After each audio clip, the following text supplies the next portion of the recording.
All right, the great and powerful Manny Robles. Great and powerful. Wow. Great and powerful. I You like are that. great and powerful. I got introduced to you when Joshua Ruiz fight happened, the first one. Mm. I was there. Oh, you I were? was sitting at the Madison Square Garden. Awesome. We were preparing for Triple G Rose fight, and Mm. so that was kind of like it was a back-to-back fight at Oh, Madison that's Square right. Garden. That happened the following week, Triple G. Exactly. So Tom actually got me the tickets. He's sitting right here, Tom Loeffler, Wow. and I was sitting surrounded by Anthony Joshua's team. Uh-huh. So Okay. to see Anthony Joshua's team reaction when Andy Ruiz, the boxer that you were training, knocked him out, so with that such a devastation, it was something else because the crowd was roaring.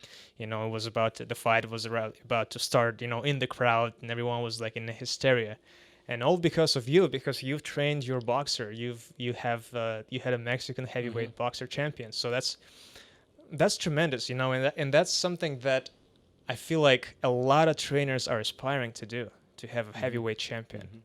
And once you achieved that, what kind of feelings were you going through? I mean, what I was concerned about, and what I was thinking is, how about your hunger? Can that disappear once you achieve that pinnacle? I don't think so. Definitely not. You can ask Serhii that my hunger's still there. I mean, he's a testament to how hard I work and how much time we put in the gym. I don't never let a situation change who I am as a person, as a coach. I love what I do, and when you're passionate about what you do, when you're passionate about boxing the way I am, it never changes you. You shouldn't allow. It was a great moment having the first Mexican American heavyweight champion of the world. That's great, but there's more to do. There's a lot more to do now. And of course, Serhii Bohachuk, the fighter from Ukraine, who you are training right now, 18-0, 18 knockouts. Correct. So you're now training him, and I was, another thing that I was wondering about, because Serhii had his management had some issues with his previous trainer, Abel Sanchez. Correct. And because of that, there were some problems. He decided to just step aside and be a neutral party and just switch the trainers. And I saw some interviews with you. People were asking what's your reaction, and I particularly like the fact that you said you have contacted Abel Sanchez before you started training with Serhii, before you agreed to train Serhii Bohachuk. Can you tell me about that call and that choice that you made to kind of like contact? Yes, absolutely. I called them to first of all, I have a tremendous amount of respect for Abel Sanchez, so that's one, and most important. That's the most important thing, really. I decided to reach out to him and let him know about there's an opportunity for me to work with Serhii Bohachuk, and I wanted to let him know I want things between him and I to be okay. There's got to be respect, between us coaches, and you don't always find that between coaches. But I just had to let them know because I felt the need to let him know as a person, an individual that I respect for, that I have a great amount of respect for, a person I admire, a friend, and he's always welcomed me every time I walk into his gym at the Summit in Big Bear. He's always welcomed me. He's always treated me right. So that's the least I could do. How did Abel Sanchez react? How did that conversation go? It went well. He understood that the problem was never between Serhii and Abel. He understood that the problem was between him and the management. And he said, listen, you're going to have a great time with this kid. This kid is very disciplined. You're going to have a lot of fun. And I have. He's very disciplined. He's a good kid. He's always eager to learn, eager to get better. So we had a great conversation, Abel Sanchez and I, and we finished off in good terms. Besides commenting of discipline, and Serhii's discipline, did Abel Sanchez give you any sort of pointers what to be on the lookout for with Serhii? No, we never touched on that subject. It was just more between him and I, the conversation about letting him know, hey, I'm going to be working with this kid and pretty much just getting his blessing and making sure that we're okay, that him and I are okay, that next time I see him, next time I'm on the phone with him, or next time I come across him, that we'll still continue to be friends and this is the line of work that we're in. It is boxing, and some things we can't control. When the proposition came to you, and the question was whether you want to coach Serhii Bohachuk, have you heard of him before? And if yes, was there something that you knew right away that you want to do with Serhii in terms of adjustments and training? Well, I did. Obviously, I did know him before when he was with Evo. They came down to my gym for looking for sparring. So I was obviously with the relationship that I have with Evo. I've always been more than willing to help him with sparring, not just with Bohachuk, but with other boxers.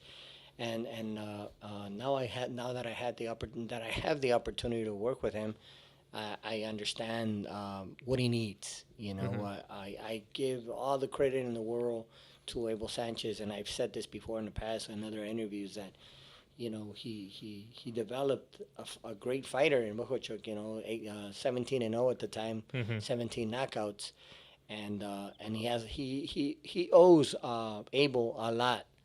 To him having the record that he has and being the fighter that he is today. I'm not naive. I understand where he comes from and who he was working with. But now that it's my turn, it's my turn to take on the challenge, and both Bohachuk and I have spoken about growing and becoming a better fighter. And not just because he's 17-0 with 18-0 in this case with 18 knockouts. That doesn't mean that there's no more room for growth. This is you find in Bohachuk you find the type of individual that he's eager to learn and he understands. A lot of fighters in some cases they're undefeated, and they think everything is going great, and they feel that there's not a need for change or a need to improve.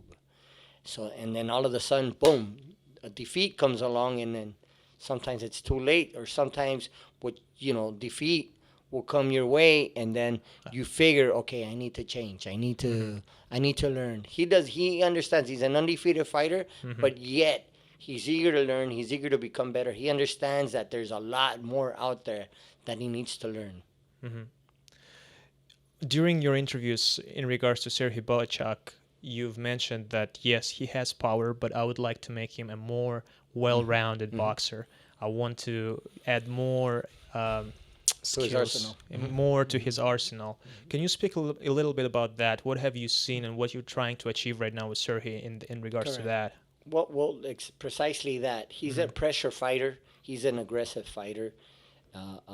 What I try to explain to Serhii is, listen, you need to become a more complete fighter, and with that comes distance, timing, the jab, everything all around complete fighter, defensively and offensively as well.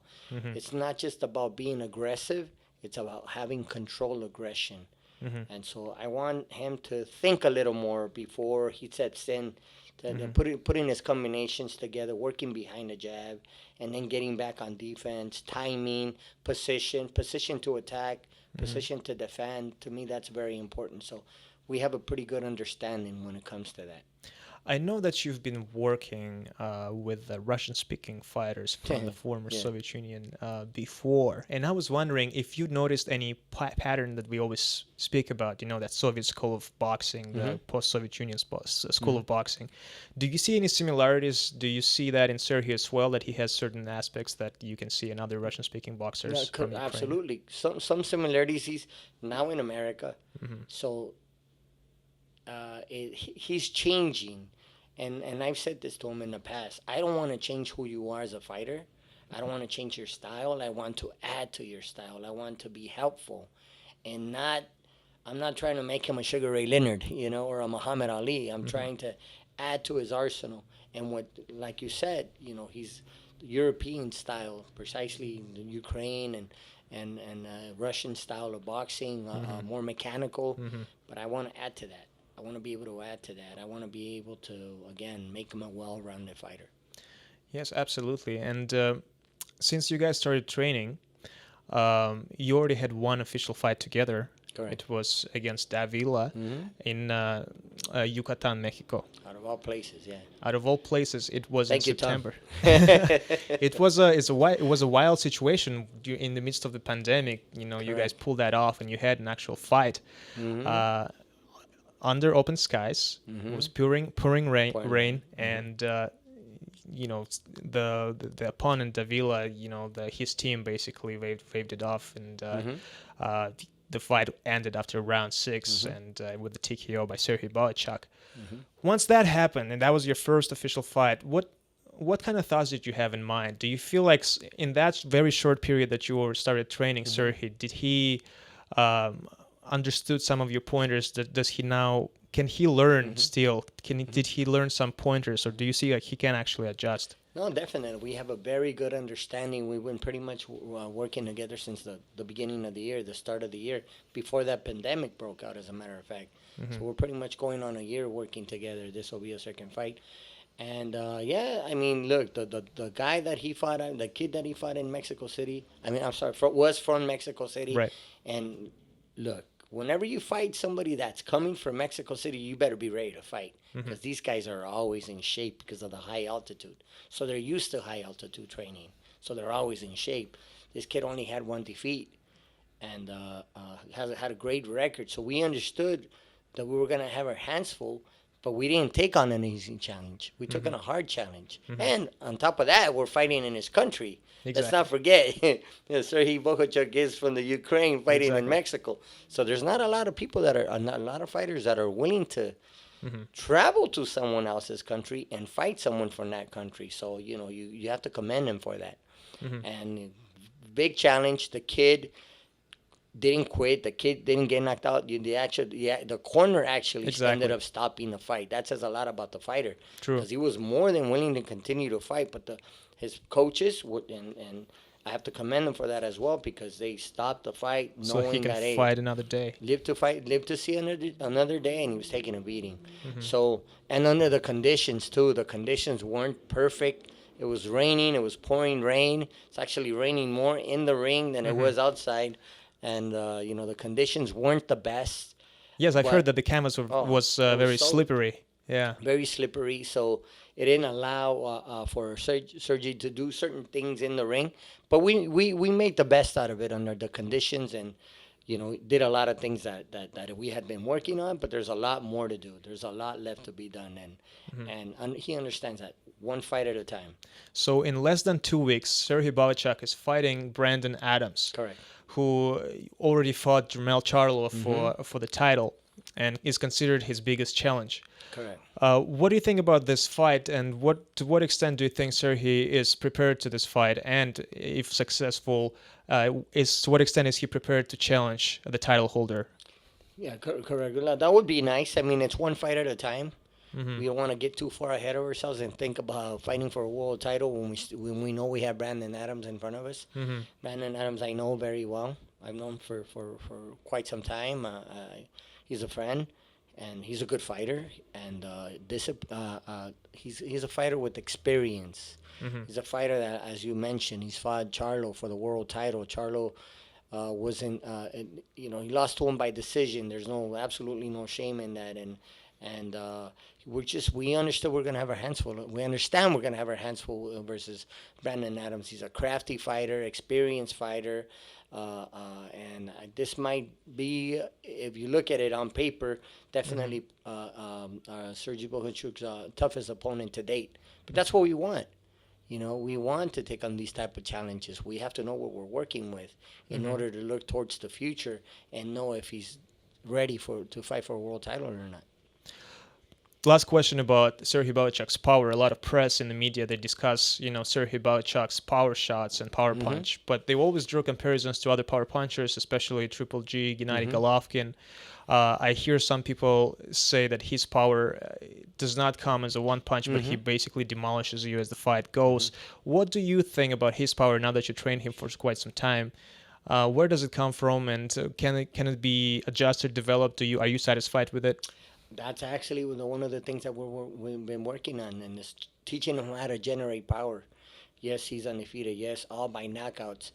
but there's still a lot to be done. There's still a lot to be learned. As you said, he's not Triple G. Triple G can go out there and knock you out with one punch. That's not who Serhii Bohachuk is. He's a pressure fighter that little by little starts to wear you down and do damage until you cannot continue any longer.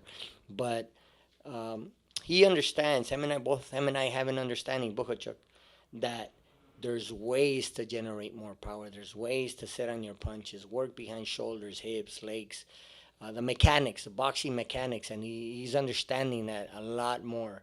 I think you were able to see that today with sparring, how he's sitting on his punches and absolutely and turning his torque, his hips, his legs. And I've noticed a lot of counts. great work with pivoting, and that was very impressive. That's something that I really like to see. So that was great. Something that you probably, or as the fans or people out there, haven't been used to seeing from Bohachuk. Exactly. So that's what I mean by making him a more think a little bit more reaction and obviously you win your fights in the gym. So we have a certain strategies or certain things that we work on at the gym that I like to see him get done in the ring. Absolutely. Trainer Manny Robles, thanks so much for this conversation. December 3rd, Bohachuk Adams on Ring City, NBC SN. Please tune in, and thanks so much for your time. I really appreciate that you carved out a little bit of time to speak with us. Thank you so much. Thank you so much for having me. My pleasure. Thank you. Thank you. Appreciate it. Пока.